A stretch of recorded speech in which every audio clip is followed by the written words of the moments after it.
as we return on this 5th anniversary of the invasion of Iraq to Winter Soldier, Iraq and Afghanistan eyewitness accounts of the wars and occupations. Mike Totten, I served with the 716th MP Battalion in the 101st Airborne. I was deployed to Iraq in April of 2003 and returned home in April of 2004.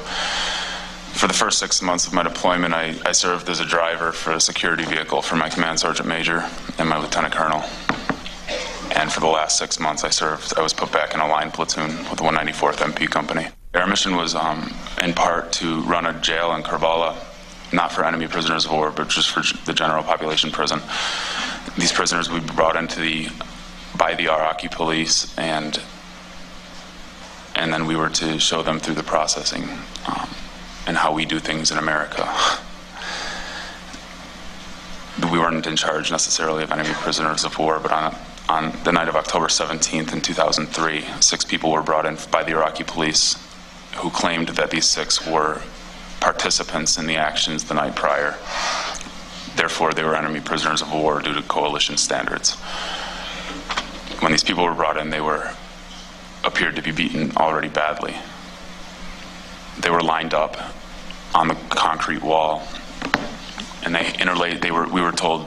we told them to interlace their fingers, which is a form of control, because you can grab your middle finger and your index finger and squeeze them together, and it's quite painful. Interlace their fingers, place their foreheads on the concrete wall, cross your ankles, and put your hands on top of your head so we can search you and process you in. They were tagged, they were searched, and they were also beaten. Not just by Americans, but by Bulgarian soldiers and by Polish soldiers, by Iraqi policemen, and by me.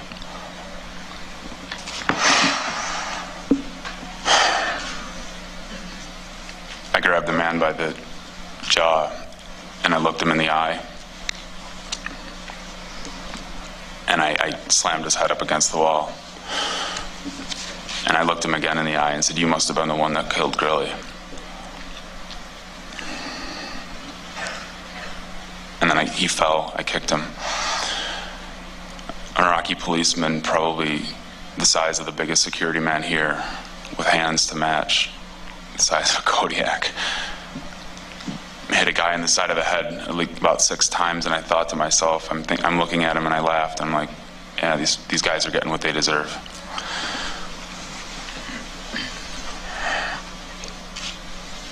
I never found out whether or not this all took place also in the presence of a lieutenant, my lieutenant, within earshot of many NCOs. I never found out what happened to these people, these 6 prisoners. I don't know where they went. I don't know anything about that. And I'm up here today to speak on behalf of all the people who haven't returned home, who can't speak. This isn't just some isolated incident. This happened in the presence of NCOs, commissioned officers, and coalition forces, not only as participants, but also as witnesses. From the night before October 17th, the night of October 16th, my lieutenant colonel was also killed that night. My being up here displays my anger, both on multiple levels, by the Americans' behavior overseas, by our president's continuous rhetoric about Iraq being a success, about this country's citizens and apathy to this occupation.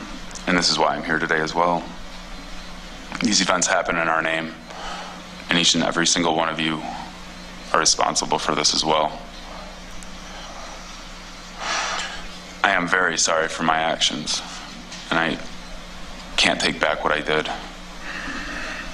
I ask the forgiveness of the people of Iraq and of my country, and I will not enable this any further.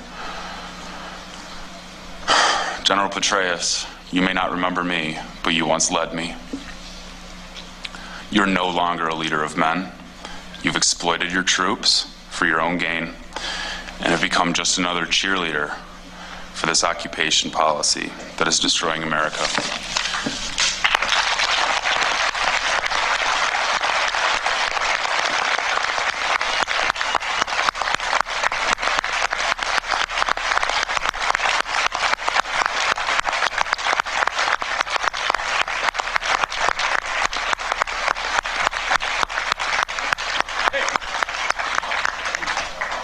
General Petraeus, you pinned this on me in Babylon in 2003 following the October 16th incident. I will no longer be a puppet for your personal gain and for your political career.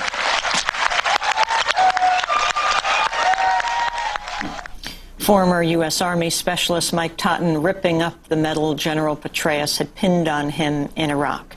He served with the 716th MP Battalion and the 101st Airborne and was deployed to Iraq in April 2003 till April 2004.